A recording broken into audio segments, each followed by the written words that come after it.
ధనుస్సు రాశి వారికి అనానుకూల సమయం అని చెప్పవచ్చు.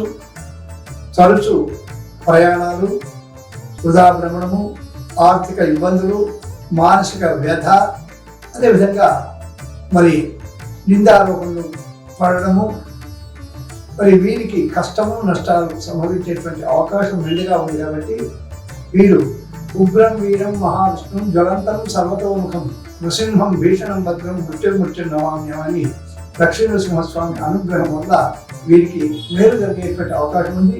వీరు ఏదైనా శనివారం రోజు పులిహోర తీసుకెళ్ళి స్వామివారికి నివేదన చేయించి ఆ పులిహోర భక్తులకు కానీ మరి ఎవరికైనా భక్తులకు పెట్టినట్టయితే విశేషమైనటువంటి ఫలితము వచ్చేటువంటి అవకాశం ఉంది. ఈ ధనుసు రాశి వారికి జూన్ 4వ